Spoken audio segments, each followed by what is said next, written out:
കുട്ടികളെ തൊട്ട് മാതാപിതാക്കൾ അഖീഖ അറുക്കുമ്പോഴാണ് ആ കുട്ടിയുടെ ശഫാഅത്ത് മാതാപിതാക്കൾക്ക് ലഭിക്കുകയുള്ളൂ. മാതാപിതാക്കൾ നല്ലവരാണെങ്കിൽ കുട്ടികൾക്ക് വേണ്ടിയും, കുട്ടികൾ മാതാപിതാക്കളെക്കാൾ നല്ലവരാണെങ്കിൽ മാതാപിതാക്കൾക്ക് വേണ്ടി കുട്ടികളും ശഫാഅത്ത് ചെയ്യുമെന്ന് വിശുദ്ധ ഇസ്ലാം പഠിപ്പിക്കുകയാണ്. അപ്പോൾ കുട്ടികളുടെ ആ ശഫാഅത്ത് മാതാപിതാക്കൾക്ക് ലഭിക്കണമെങ്കിൽ കുട്ടികൾക്ക് വേണ്ടി കഴിവുള്ള മാതാപിതാക്കൾ അഖീഖ അറുക്കേണ്ടതുണ്ട്. അതൊരു സന്തോഷ പ്രകടനത്തിന്റെ ഒരു ഭാഗമാണ്. അല്ലാഹു തആല നമുക്ക് നൽകുന്ന സൗഭാഗ്യങ്ങളിൽ വളരെ പ്രധാനപ്പെട്ടതാണ് സന്താനങ്ങളെന്ന് നമുക്കെല്ലാവർക്കും അറിയാം. അതുകൊണ്ട് തന്നെ ശുക്രന്റെ സുജൂദ് ചെയ്യൽ സുന്നത്തായ ഒരു ഘട്ടമായി മഹാന്മാരായ ഫഖഹാ ഉദാഹരിച്ചിട്ടുള്ള ഒരു രംഗമാണ് കുട്ടികൾ ഉണ്ടാവുക എന്ന് പറയുന്നത്. അല്ലാഹുവിന് ശുക്രന്റെ സുജൂദ് ചെയ്യൽ സുന്നത്താണല്ലോ, സന്തോഷവേളകൾ. ആ ശുക്രന്റെ സുജൂദ് എന്ന് പറയുന്നത് കൃത്യമായി നമ്മൾ ചെയ്യുന്ന അമലുകൾക്ക് വേണ്ടി ശുക്രന്റെ സുജൂദ് ചെയ്യൽ സുന്നത്തില്ല. പിന്നെയോ അപൂർവമായി നമുക്ക് ലഭിക്കുന്ന നിഅമത്തുകൾക്ക് വേണ്ടി ശുക്രന്റെ സുജൂദ് ചെയ്യൽ സുന്നത്താണ്. അതുപോലെ അപകടങ്ങളിൽ നിന്ന് നമ്മൾ രക്ഷപ്പെടുമ്പോൾ, അത്ഭുതകരമായി രക്ഷപ്പെടുമ്പോൾ അതിന്റെ ഭാഗമായും ശുക്രന്റെ സുജൂദ് ചെയ്യൽ സുന്നത്തുണ്ട്. അപ്പൊ ശുക്രന്റെ സുജൂദ് അള്ളാഹുവിന്റെ ഭാഗത്തിൽ നിന്ന് ലഭിക്കുന്ന വലിയ നിഅമത്തുകൾ എന്ന് പറയുന്ന കൂട്ടത്തിൽ ഫുഖഹാ പ്രത്യേകമായി ഊന്നിപ്പറഞ്ഞ ഒരു കാര്യമാണ് സന്താനങ്ങളില്ലാത്തവർക്ക് സന്താനങ്ങൾ ഉണ്ടാകും പോലെ അപ്പോൾ ഒരു ശുക്രന്റെ സുജൂദ് ചെയ്യൽ സുന്നത്താണ്. അപ്പൊ ആ സന്തോഷത്തിന്റെ പ്രകടനം അതാണ് അഖീഖത്തിലൂടെ നാം നിർവഹിക്കുന്നത്. അഖീഖത്ത് എന്നാണ് പറയാ, ഐന കൊണ്ട് അഖീഖത്ത്. അത് സുന്നത്തായ ഒരു കാര്യമാണ്. നേർച്ചയാക്കിയാൽ അത് നിർബന്ധമാണ്. ബാപ്പയാണ് അറുക്കേണ്ടത്. ബാപ്പാക്ക് കഴിവില്ലാത്തപ്പോഴാണ് ഉമ്മയുടെ മേലിൽ അത് ചുമതലയായി വരുന്നത്. സിനയിലുണ്ടായ, വ്യഭിചാരത്തിലുണ്ടായ കുട്ടിയെ തൊട്ട് അഖീഖ അറുക്കേണ്ടത് ഉമ്മയാണ് എന്ന് കർമ്മശാസ്ത്ര പണ്ഡിതന്മാർ രേഖപ്പെടുത്തുന്നു. കാരണം ശരീരത്തിൽ ബാപ്പ ഇല്ലല്ലോ അദ്ദേഹത്തിന്. വിചാരത്തിലുണ്ടായ കുട്ടിയെ സംബന്ധിച്ചിടത്തോളം ശരീരത്തനുസരിച്ച് ബാപ്പയില്ല. അതുകൊണ്ട് ഉമ്മയുടെ മേലിൽ ആ കുട്ടിക്ക് വേണ്ടി അഖീഖത്ത് അറുക്കൽ സുന്നത്താണ്. പ്രത്യേകമായി ശ്രദ്ധിക്കേണ്ട ഒരു കാര്യം, കുട്ടി പ്രസവിച്ച് ഒരു 60 ദിവസം വരെ അറുക്കാനുള്ള കഴിവ് വാപ്പയ്ക്ക് ഉണ്ടാകുമ്പോഴാണ് യഥാർത്ഥത്തിൽ ഇങ്ങനെ ഒരു അഖീഖത്ത് സുന്നത്താകുന്നത്. പ്രസവിച്ച 60 ദിവസം അതാണല്ലോ നിഫാസിന്റെ സമയം എന്ന് പറയുന്നത്. പ്രസവിച്ചാൽ സ്ത്രീകൾക്ക് വരുന്ന രക്തമാണ് നിഫാസ്. ചുരുങ്ങിയത് 1 സെക്കൻഡ്, സാധാരണയിൽ 40 ദിവസം. 40ന്റെ കുളി കുളിക്കാന്ന് പറഞ്ഞിട്ടില്ല, അത് അതിൽ നിന്ന് ശുദ്ധി വരുത്തുന്ന കുളിയാണ്. ചിലപ്പോൾ കൂടി വന്നാൽ 60 ദിവസം വരെയും ആവാം. നിരന്തരമായി സ്ത്രീകൾക്ക് ചെറിയ രൂപത്തിൽ പ്രസവിച്ചതിന് ശേഷം വരുന്ന ആ രക്തത്തിനാണ് പ്രസവരക്തം, നിഫാസ് എന്ന് പറയുന്നത്. വഖ്തുൻ നിഫാസ് അഥവാ 60 ദിവസത്തിന്റെ ഉള്ളിലായി അറുക്കാനുള്ള കഴിവ് ആ പിതാവിന് ഉണ്ടാകുമ്പോഴാണ് ജീവിതത്തിൽ തന്നെ ആ കുട്ടിക്ക് അഖീഖത്ത് അറുക്കുക എന്ന ഒരു സുന്നത്തായ ബാധ്യത നിലനിൽക്കുന്നുള്ളൂ. ഒന്നുകൂടെ വിശദീകരിച്ച് പറഞ്ഞാൽ, കുട്ടിയെ പ്രസവിച്ച ആ സമയത്ത് നമ്മളെ ഫിത്ർ സക്കാത്തിൽ പറഞ്ഞ ഒരു കഴിവുണ്ട്. വലിയ കഴിവൊന്നും വേണമെന്നില്ല. ഫിത്ർ സക്കാത്തിന് നമ്മൾ പറഞ്ഞ കഴിവെന്താണ്? പെരുന്നാളിന്റെ രാത്രിയിലും പകലിലും തനിക്കും തൻ്റെ ആശ്രിതരായ ആളുകൾക്കും കഴിഞ്ഞുകൂടാനുള്ള ചെലവ്, പാർപ്പിടം, ഭക്ഷണം, വെള്ളം, വസ്ത്രം, ഇതാണ്.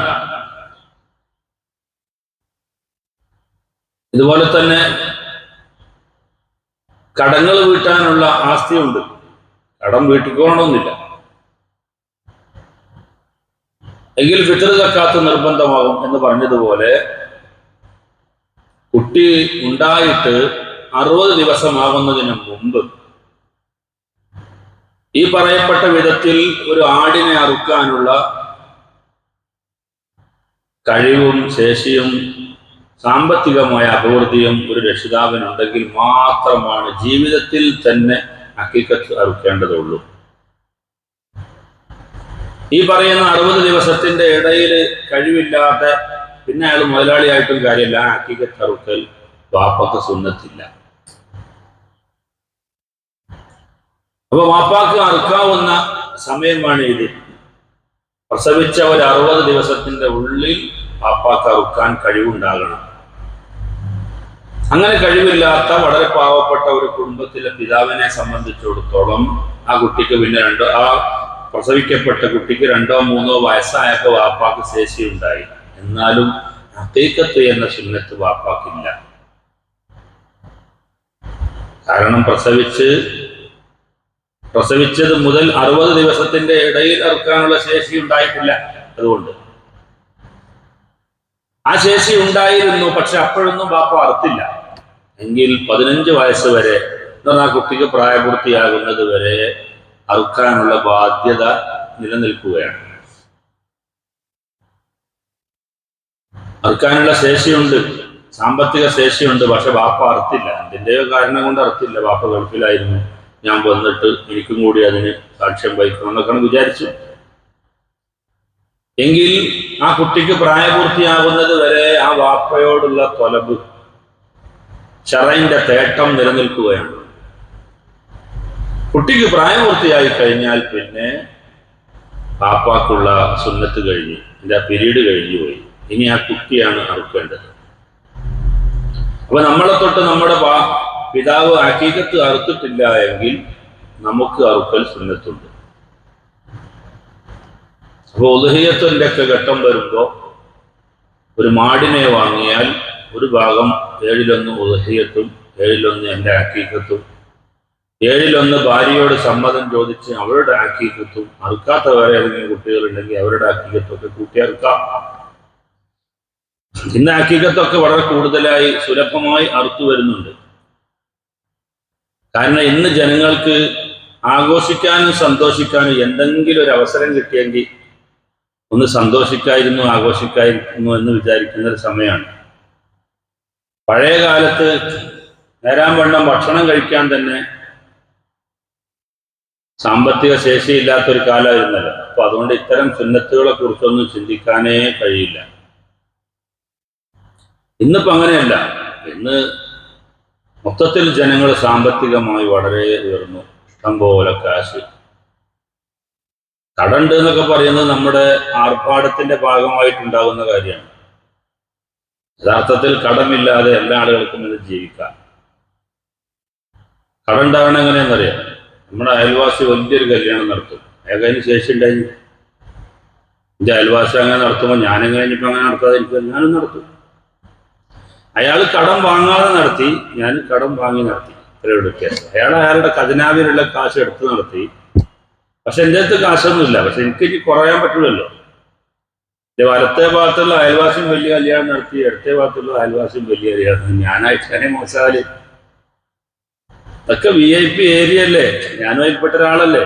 അതുകൊണ്ട് എൻ്റെയും കല്യാണം പൊടി പൊടിക്കണം. അത് കഴിഞ്ഞ് വീടിൻ്റെ ആധാരം പ്രമാണം പണയപ്പെടുത്തിയിട്ടാണെങ്കിലും ശരി, കല്യാണം പൊടിക്കണം. അങ്ങനെ പ്രമാണം കൊണ്ടുപോയി വെച്ചു, കാശ് വാങ്ങി കല്യാണം നമ്മൾ ഗംഭീരമായി നടത്തി, കടക്കാരനായി.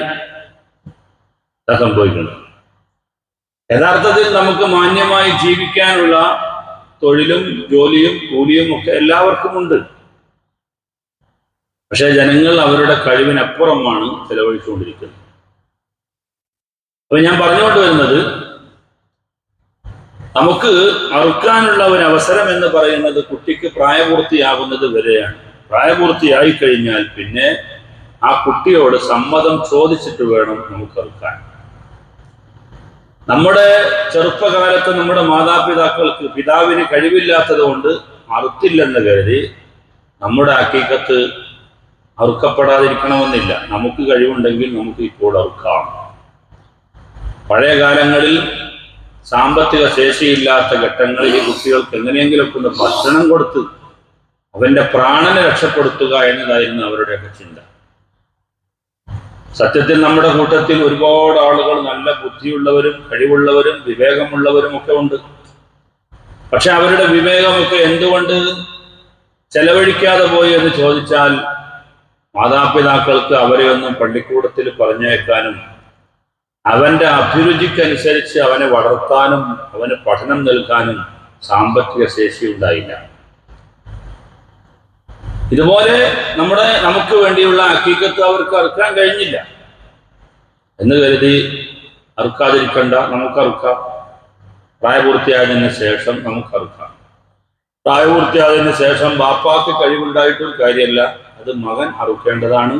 അഥവാ ഒരു പിതാവ് മകനെ തൊട്ട് അറുക്കുന്നുണ്ടെങ്കിൽ അവനോട് സമ്മതം ചോദിച്ച് അവന്റെ സമ്മതം കിട്ടിയിട്ട് വേണം പിന്നെ അറുക്കാൻ. യാകുന്നത് വരെ പിതാവിന് ആ സുന്നത്തായ ബാധ്യത നിലനിൽക്കും. ഹഖീഖത്തും ഉദ്ഹിയ്യത്തും ഏകദേശം എല്ലാ മസ്അലകളിലും ഒരുപോലെയാണ്.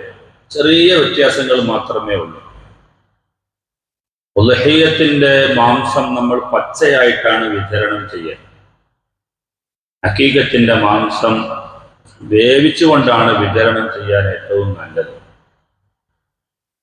നമ്മുടെ നാട്ടിൽ എങ്ങനെ കൊടുക്കണമെന്ന് അറിയില്ല. യഥാർത്ഥത്തിൽ ചെയ്യേണ്ടത് പച്ചക്ക് തന്നെ കൊടുക്കണം.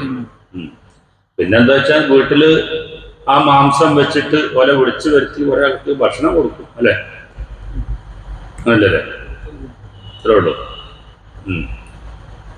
നമ്മുടെ മലപ്പുറത്തൊക്കെ എങ്ങനെയാന്ന് വെച്ചാൽ ആ ഹഖീഖത്തിന്റെ കുറച്ച് ഭാഗം വീട്ടുകാരെടുക്കും. എന്നിട്ട് ആ ഉച്ചക്കൊരു സദ്യ ഉണ്ടാക്കും. എന്നാൽ ആ കുട്ടിയുമായി ബന്ധപ്പെട്ട ആളുകളെയൊക്കെ ഇങ്ങോട്ട് എന്ത് ചെയ്യും? ക്ഷണിക്കും. ഹഖീഖത്ത് അറുക്കാൻ രണ്ട് ഭാഗവും ഉപയോഗപ്പെടുത്താം. രണ്ട് ഭാഗം എന്ന് പറഞ്ഞാൽ പിതാവിന്റെ വീടും ഉപയോഗപ്പെടുത്താം, ഭാര്യന്റെ വീടും ഉപയോഗപ്പെടുത്താം. നല്ലത് പിതാവിന്റെ വീടാണ്.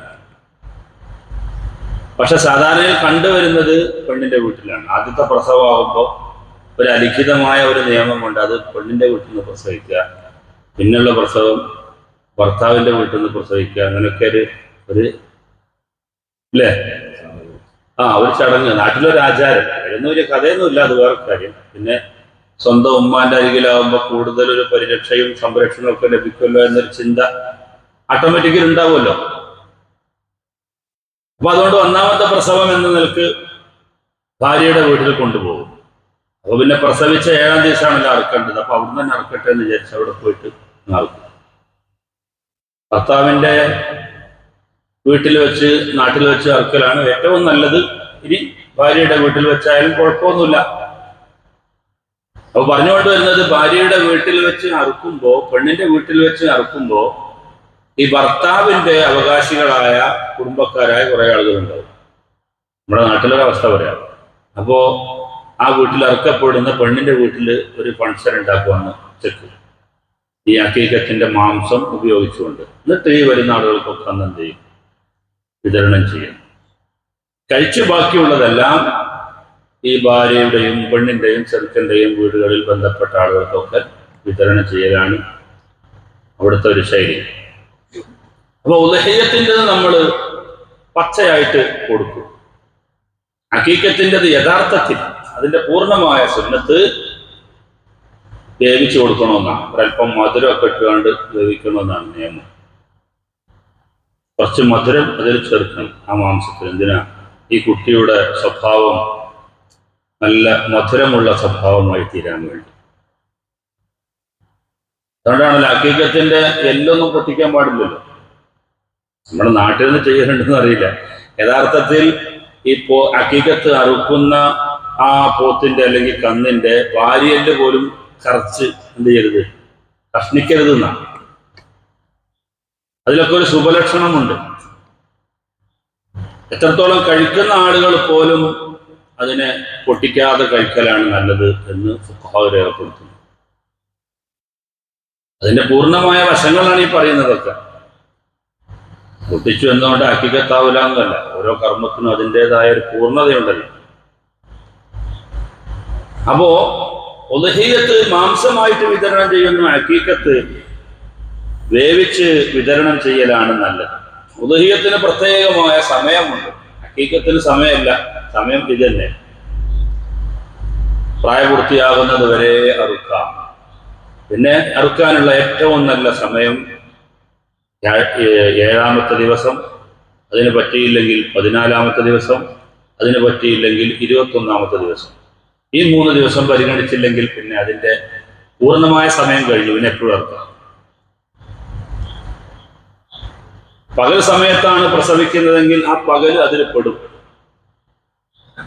അന്ന് മുതൽ 7-ാമത്തെ ദിവസമാണ്. അതേസമയം രാത്രിയാണ് പ്രസവിക്കുന്നതെങ്കിൽ ആ രാത്രി പെടൂല. പിറ്റേ ദിവസത്തെ പകൽ മുതൽ 7-ാമത്തെ പകലും ഇതറുക്കാം. അത് ചിലപ്പോൾ പക്ഷേ നെക്സ്റ്റുള്ള ദിവസമായിരിക്കും, അത് നോക്കണ്ട. ചിലപ്പോൾ ചൊവ്വാഴ്ച ആയിരിക്കും, അതും നോക്കണ്ട.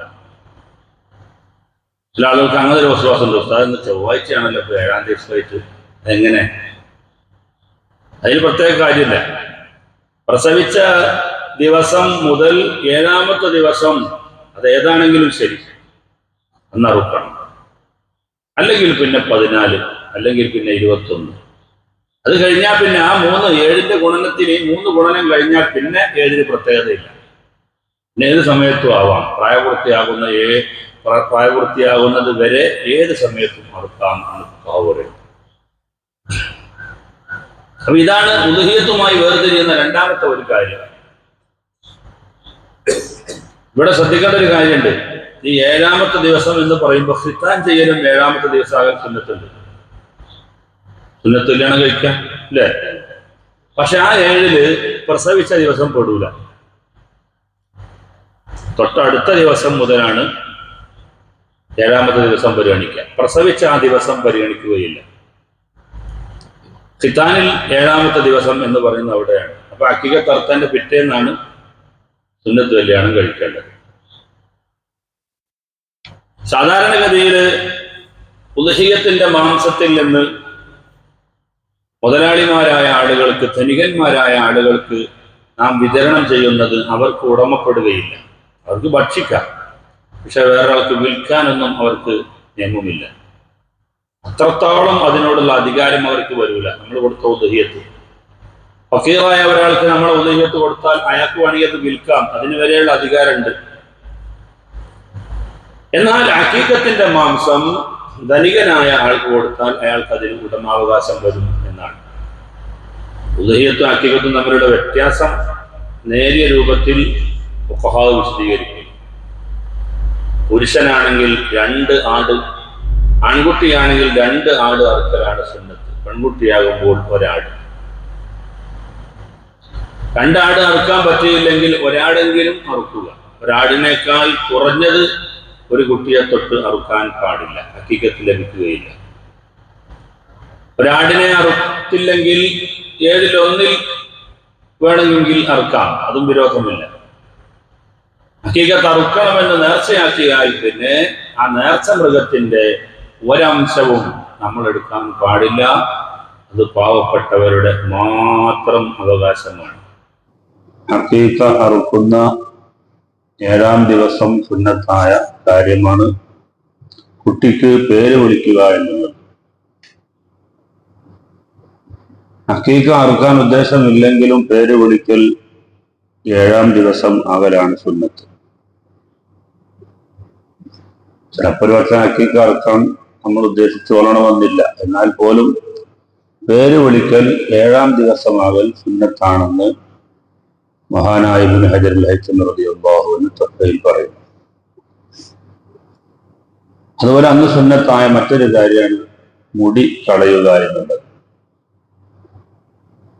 ആണായാലും പെണ്ണായാലും മുടി കളയൽ സുന്നത്തായ ഒരു ദിവസമാണ് പ്രസവിച്ച 7-ാം ദിവസം. പൊതുവെ മുടി ഇങ്ങനെ കളയുക എന്നത് അത്ര ഒരു സുന്നത്തായ കാര്യമൊന്നുമല്ല. പക്ഷെ മുടി കളയൽ സുന്നത്തായ ഒരു സമയമാണ് പ്രസവിച്ച കുട്ടിയുടെ 7-ാം ദിവസം. അത് ആണായാലും പെണ്ണായാലും കളയൽ സുന്നത്താണ്. അപ്പൊ ആദ്യം പേര് വിളിക്കുക, എന്നിട്ട് പിന്നെ അക്കീക്കത്ത് അറുക്കുക, ശേഷം കുട്ടിയുടെ മുടി കളയുക.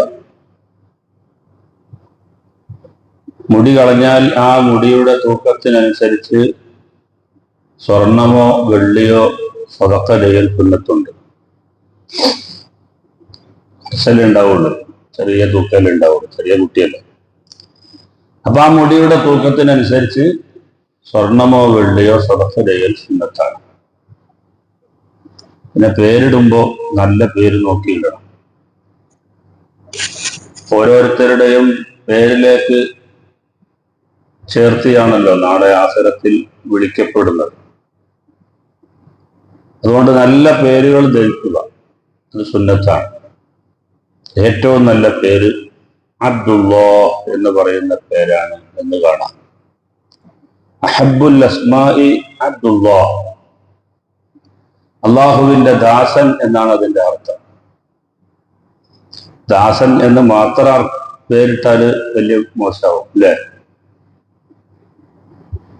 ദാസൻ എന്ന് ഒരാൾക്ക് പേരിട്ടാല് അതിപ്പോൾ നമ്മുടെ പേരല്ല എന്ന് പറയും. പക്ഷെ അബ്ദുല്ലാഹ് എന്ന് പറഞ്ഞാൽ അതിന്റെ അർത്ഥം അള്ളാഹുവിന്റെ ദാസൻ എന്നാണ്. അപ്പൊ ദാസൻ എന്ന് മാത്രമേ അതിൽ പേരിടരുത്. അബ്ദുല്ലാഹ് എന്നത്, അബ്ദുല്ലാഹ് എന്നതിന്റെ അർത്ഥം അള്ളാഹിന്റെ ദാസൻ എന്നാണ്. പക്ഷെ എന്നാലും ദാസൻ എന്ന് മാത്രം പേരിടരുത്. അബ്ദുല്ലാഹ് അതങ്ങനെയാണല്ലോ. ഇപ്പൊ ഖമറുന്നീസ എന്ന് നമ്മളിപ്പോ അറബിയില് സ്ത്രീകൾക്ക് പേരിടും. ചന്ദ്രിക എന്നാണ് ഇപ്പൊ അതിന്റെ അർത്ഥം. പക്ഷെ ചന്ദ്രിക എന്ന് മാത്രം പേരിട്ടാലേ ഉണ്ടാവും, അതിന് സുഖക്കുറവുണ്ട്. അപ്പൊ അറബിയിലെ അർത്ഥം അങ്ങനെ തന്നെ മലയാളീകരിച്ച് ഇടാൻ പാടില്ല. ഖമറുന്നീസ ഏറ്റവും നല്ല പേരാണ് അബ്ദുല്ലാഹ്. അതുപോലെ അബ്ദുർ റഹ്മാൻ, ഇതൊക്കെ നബി സല്ലല്ലാഹു അലൈഹി വസല്ലം തങ്ങൾ നാവ് കൊണ്ട് നിർദ്ദേശിച്ച പേരുകളാണ്. അബ്ദുല്ലാഹ്, അബ്ദുർ റഹ്മാൻ. എല്ലാവരും അബ്ദുർ റഹ്മാൻ ഇട്ടാലും വിഷയമാണ്. അബ്ദുള്ള എന്ന് വിളിക്കുമ്പോൾ 50 ആളുകൾ ഒന്നിച്ചിങ്ങനെ നോക്കൂല. അതുപോലെ മുഹമ്മദ് നല്ല പേരാണ്. നബി സല്ലല്ലാഹു അലൈഹി വസല്ലം തങ്ങൾ ആ പേരിടുന്ന ആളുകൾക്ക് പ്രത്യേകമായ പരിഗണന നൽകിയിട്ടുണ്ട്. ഇബ്നു അബ്ബാസ് റളിയല്ലാഹു അൻഹുവിനെ തൊട്ട് കാണാം, അന്നഹു ഇദാ കാന യൗമുൽ ഖിയാമത്തി നാദാ മുനാദിൻ, അന്ത്യനാളാകുമ്പോൾ ഒരാൾ വിളിച്ചു പറയും, അലാ ലിയഖും മൻ ഇസ്മുഹു മുഹമ്മദ്, മുഹമ്മദ് എന്ന പേരുള്ള ആളുകൾ നിൽക്കട്ടെ എന്ന് അന്ത്യനാളിൽ വിളിക്കപ്പെടും. ഫൽയദ്ഖുലുൽ ജന്ന, മുഹമ്മദ് എന്ന പേരുള്ള ആളുകളൊക്കെ സ്വർഗത്തിൽ പോയിക്കോളെ എന്ന് നബി സല്ലല്ലാഹു അലൈഹി വസല്ലമ തങ്ങളെ ബഹുമാനിച്ചിട്ട് ആ പേര് നൽകിയ ആളുകൾക്ക് മാത്രം ഒരു പ്രത്യേക ബഹുമതി ആഖിറത്തിലുണ്ട് എന്ന് ഇബ്നു അബ്ബാസ് റളിയല്ലാഹു അൻഹു പറഞ്ഞതായി ഇമാം ശർവാനി റളിയല്ലാഹു അൻഹു ഉദ്ധരിക്കുന്നു. ഹാരിസ് റളിയല്ലാഹു അൻഹുവിന്റെ മുസ്നദിൽ കാണാം, നബി സല്ലല്ലാഹു അലൈഹി വസല്ലം തങ്ങൾ പറഞ്ഞു, മൻ കാന ലഹു സലാസത്തും മിനൽ വലദി, ഒരാൾക്ക് 3 കുട്ടികളുണ്ടായി, എന്നിട്ട് വലം യുസമ്മി അഹദഹും ബി മുഹമ്മദിൻ, ഒരു കുട്ടിക്ക് പോലും മുഹമ്മദ് എന്ന് പേരിട്ടില്ല എങ്കിൽ ഫഖദ് ജഹില, അവൻ വിവരക്കേട് പ്രവർത്തിച്ചവനാണ്. നമുക്ക് നല്ല എന്താന്ന് വെച്ചാൽ ഭർത്തത്തിന് മുഹമ്മദ് എന്നൊരു പേര് കൂട്ടിക്കൊടുക്കുക. പേര് മുസമ്മിലായിരിക്കും, മുഹമ്മദ് മുസമ്മിൽ, മുഹമ്മദ് അനസ്, മുഹമ്മദ് ബഷീർ, മുഹമ്മദ് സ്വാലിഹ്. അവന് മുഹമ്മദ് എന്ന് പേരിടാൻ ഒരാൾ നേർച്ചയാക്കിയാൽ മുഹമ്മദ് തന്നെ പേരിടണം. അതിന്റെ കൂടെ വേറൊന്നും ഇടാൻ പാടില്ല, മുഹമ്മദ് തന്നെ പേരിടണം. ഏത് നല്ല കാര്യവും നേർച്ചയാക്കാലോ. നേർച്ചയാക്കുമ്പോൾ നമ്മൾ വളരെ ശ്രദ്ധിക്കും വേണം, പറ്റുന്നത് മാത്രമേ നേർച്ചയാക്കാവൂ. ഒരു ചോദ്യമുണ്ട്. ലോകത്ത് ഒരാളും ചെയ്യാത്ത, ഞാൻ മാത്രം ചെയ്യുന്ന ഒരു അമല്, ആ സമയത്ത് പിന്നെ വേറെ ഒരാളും ആ അമല് ചെയ്യാൻ പാടില്ല. അങ്ങനത്തെ ഒരു അമല് ഞാൻ ചെയ്യാൻ നേർച്ചയാക്കി എന്നൊരാൾ പറഞ്ഞാൽ എന്താണ് ചെയ്യേണ്ടത്? അപ്പൊ അതിന് നൽകിയ മറുപടി അത് ഇച്ചിരി കടുപ്പമുള്ള നേർച്ചയാണ്. ആ നേർച്ച നിർവഹിക്കണമെങ്കിൽ അവൻ മാത്രം ഹജറുൽ അസ്വദ് മുത്തണം. അതിലുള്ളൂ. ഹജറുൽ അസ്വദ് ഇപ്പൊ ഒന്നല്ലേ ഉള്ളൂ. അപ്പൊ ഞാൻ മാത്രം ചെയ്യുന്ന ഒരു അമല്, ഞാൻ മാത്രമേ ചെയ്യാൻ പാടുള്ളൂ, വേറെ ഒരാളും ആ അമല് ചെയ്യാൻ പാടില്ല. ആ വിധത്തിൽ ഒറ്റയാനായി നിർവഹിക്കുന്ന ഒരു അമൽ ചെയ്യാൻ ഒരാൾ നേർച്ചയാക്കിയാൽ അതിന് പരിഹാരം ഒന്നിരിക്കും ഹജറുൽ അസ്വദ് ഓൻ മാത്രമായിട്ട് മുത്തുക, അല്ലെങ്കിൽ അവൻ മാത്രമായിട്ട് കാരണം തവാഫ് ചെയ്യുക, അല്ലെങ്കിൽ രാജ്യത്തിന്റെ മൊത്തത്തിലുള്ള ഭരണാധികാരി അവനായി മാറുക, അല്ലെങ്കിൽ കാബന്റെ ഉള്ളിൽ കയറി നിസ്കരിക്കുക. ഇങ്ങനെയൊക്കെ ഉള്ള ഈ പരിമിതപ്പെട്ട അമലുകളല്ലാതെ ആ നേർച്ചയ്ക്ക് ഇടം വീട്ടാൻ വേറെ മാർഗമില്ല എന്ന് ഫുഖഹാ മറുപടി പറഞ്ഞതായി കാണാം. അപ്പൊ മുഹമ്മദ് എന്നൊരാൾ പേരിട്ടാൻ മുഹമ്മദ് തന്നെ ഇടണം. അതിന്റെ മുമ്പിലും ബാക്കിലും വേറെ പേരിടാൻ പാടില്ല. അപ്പൊ പേര് മാറുമല്ലോ. ഏത് നല്ല കാര്യവും നേർച്ചയാക്കാം. ചിലപ്പോൾ അതിനേക്കാൾ മുന്തിയ കാര്യം ഉണ്ടാവും. പക്ഷെ നേർച്ചയാക്കുമ്പോ പിന്നെ ആ താഴെയുള്ള കാര്യം തന്നെ ചെയ്യൽ നിർബന്ധമാവും. ഞാൻ ഈ ആടിനെ അറുക്കാൻ നേർച്ചയാക്കി എന്ന് പറഞ്ഞു എങ്കിൽ ഈ ആടിനെ അറുക്കണം. ഈ ആടിനെ ഞാൻ ഉദഹിയത്ത് അറുക്കാൻ നേർച്ചയാക്കി എന്ന് പറഞ്ഞു. അപ്പൊ അടുത്ത ഉദഹിയത്തിന്റെ ടൈം വരുമ്പോ ഈ ആടിനെ അറുക്കണം. ചിലപ്പോ ഇതിന് 2 വയസ്സൊന്നും ആയിട്ടുണ്ടാവില്ല. യഥാർത്ഥത്തിൽ ഉദഹിയത്ത് അറുക്കേണ്ടത് 2 വയസ്സായ ആടാണ്. പക്ഷെ ഈ ആട് എന്ന് പറഞ്ഞതുകൊണ്ട് ഇനി ആ ആട് തന്നെ അറുക്കണം. അതിനേക്കാൾ നല്ല മുന്തിയ ആടും സർത്തത്ത ആടും ഉണ്ടായിട്ട് കാര്യമില്ല. ഈ ആട് എന്ന് പറയുമ്പോൾ അതിലൂടെ അത് നിർബന്ധമായി കഴിയും. ഒരാളിപ്പോ പറയുകയാണ് ഞാൻ നടന്ന് ഹജ്ജിന് പോകാൻ നേർച്ചയാക്കി എന്ന് പറഞ്ഞു. നടന്നു തന്നെ പോകണം. യഥാർത്ഥത്തിൽ നടന്നു പോകുന്നതിനേക്കാൾ നല്ലത് വണ്ടി പോലാണ്. അത് വേറെ കാര്യം. ജമാഅത്തിന് വണ്ടി പോകുന്നതിനേക്കാൾ നല്ലത് നടന്നു പോകാനാണ്. പക്ഷെ ഹജ്ജിന് പോകുമ്പോൾ നബിതങ്ങൾ വാഹനത്തിൽ പോയതുകൊണ്ട് വാഹനത്തിൽ തന്നെ പോകാനാണ് നല്ലത്. നബി ചെയ്തതുപോലെ ചെയ്യാനുള്ളതാണല്ലോ ഈ ഭാഗത്ത്. പക്ഷെ ഒരാൾ നടന്നു പോകാൻ നേർച്ചയാക്കി എന്ന് പറഞ്ഞാലോ അതും ഒരു പുണ്യമുള്ള കാര്യം തന്നെയാണ്. അതിനേക്കാൾ മുന്തിയ കാര്യം ഉണ്ടായിട്ട് കാര്യമില്ല. ആ പറഞ്ഞത് എന്താണ് അത് തന്നെ ചെയ്തോളണം. നേർച്ചക്ക് അങ്ങനെ ഒരു കാര്യമുണ്ട്. അപ്പൊ മുഹമ്മദ് എന്ന പേരിടാൻ ഒരാൾ നേർച്ചയാക്കിയാൽ മുഹമ്മദ് എന്ന പേര് തന്നെ വേണം. മഹാനായ മാലിക് റളിയല്ലാഹു അൻഹു പറഞ്ഞതായിട്ട് കാണാൻ പറ്റും. സമിഅതു അഹ്ലൽ മദീന യഖൂലു മാ മിൻ അഹ്ലി ബൈത്തിൻ ഫീഹിം ഇസ്മു മുഹമ്മദിൻ ഇല്ലാ റുസിഖൂ റിസ്ഖ ഖൈർ. മദീനയിൽ മുഹമ്മദ് എന്ന പേരുള്ള ഏത് വീടുകളുണ്ടോ ആ വീടുകൾ പരിശോധിക്കുമ്പോൾ അവിടെയെല്ലാം പ്രത്യേക ബറക്കത്തുള്ളതായി കാണപ്പെട്ടിട്ടുണ്ട്. ഇമാം മാലിക് റളിയല്ലാഹു അൻഹു പറയുന്നു, കാരണം നബി സല്ലല്ലാഹു അലൈഹി വസല്ലം തങ്ങളുടെ മഹബ്ബത്ത് കൊണ്ടാണ് ആ പേര് ഇടുന്നത് എങ്കിൽ ആ ഒരു ബറക്കത്ത് ആ വീട്ടുകാർക്ക് ലഭിക്കും. അപ്പൊ പേരിൽ ഏറ്റവും നല്ലതാണ് ഈ പറയപ്പെട്ട പേരുകളെല്ലാം. നല്ല അർത്ഥമുള്ള പേരുകൾ നോക്കിയിടുക. ശിഹാബ്, ചെങ്കോൽ എന്നാണ് അതിന്റെ അർത്ഥം. ആ പേരിടൽ കറാഹത്താണ്. അതുപോലെ ഹർബ്, യുദ്ധം എന്നാണ് അതിന്റെ അർത്ഥം. മുറത്ത്, കയ്പ് എന്നാണ് അതിന്റെ അർത്ഥം. ദുബാബ്, ഒരു നിക്കാഹിന് പോയപ്പോ ഒരു പെൺകുട്ടിയുടെ പേരാണ് ദുബാബ, ഈച്ചാണ് അതിന്റെ അർത്ഥം. പേരെന്താ കുട്ടിയുടെ പേരെന്താന്ന് ചോദിച്ചപ്പോ ദുബാബ. പേരൊക്കെ പോകാൻ റേറ്റ് ചെയ്യണല്ലോ. കുട്ടിയുടെ പേരെന്താ ചോദിച്ചപ്പോ സമൂസയാണെന്ന് പറഞ്ഞു.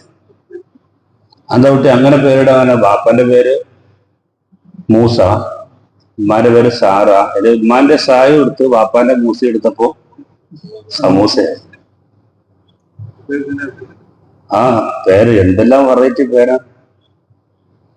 പേര് നല്ല പേരിടണം. നബി സല്ലല്ലാഹു അലൈഹി വസല്ലം തങ്ങളുടെ അരികില് ഒരു കുട്ടിയുടെ പരാതിയുമായി ഒരു രക്ഷിതാവ് വന്നു. എത്ര പറഞ്ഞാലും അനുസരിക്കൂല ഈ കുട്ടി. ഇവനെ നന്നാക്കി എടുക്കണം നബി എന്ന് പറഞ്ഞു.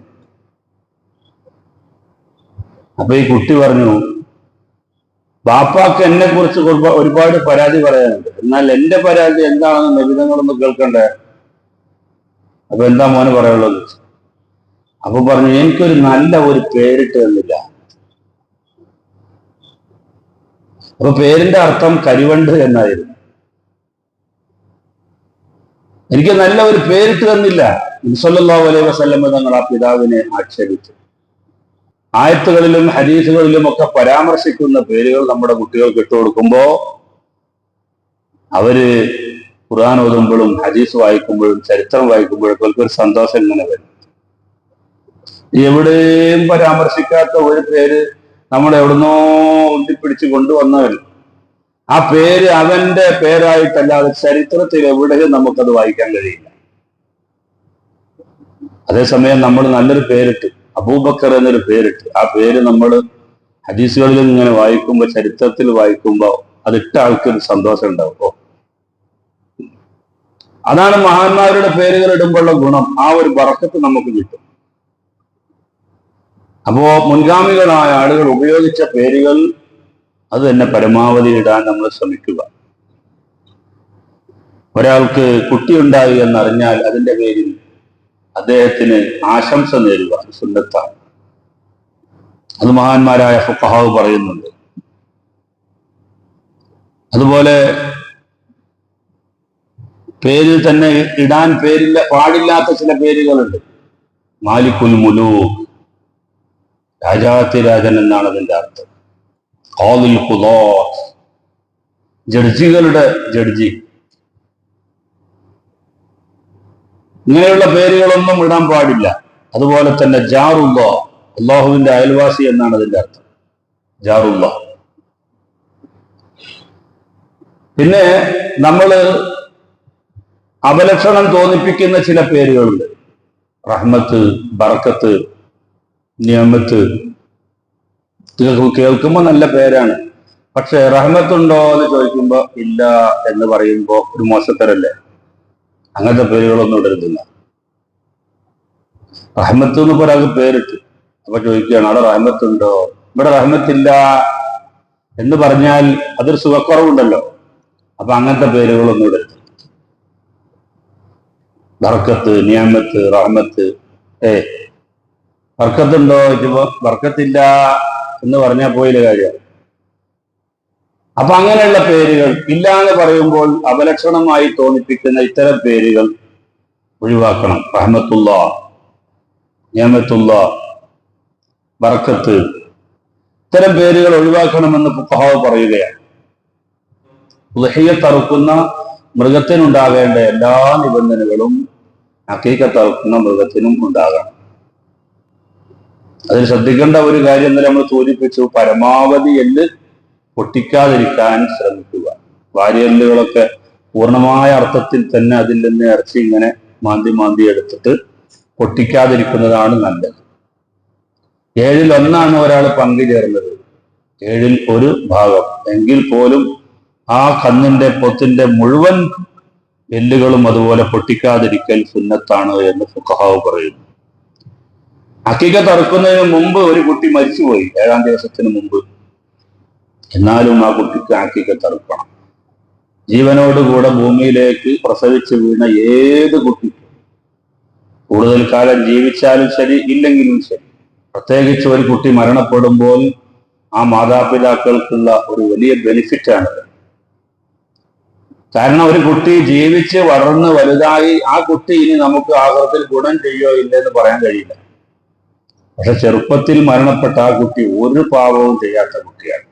അതുകൊണ്ട് ആ കുട്ടിയുടെ ശഫാഅത്ത് എന്തായാലും ആ മാതാപിതാക്കൾക്ക് ലഭിക്കും.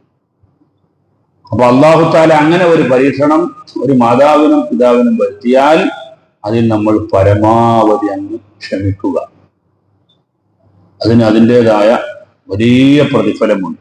രാത്രിയിൽ ഒരിക്കലും അഖീഖത്ത് അറുക്കാൻ പാടില്ല. ഉദ്ഹിയ്യത്ത് പോലെ തന്നെ പ്രത്യേക കാരണങ്ങളില്ലാതെ പകല് പറ്റുമെങ്കിൽ അതാണ് നല്ലത്.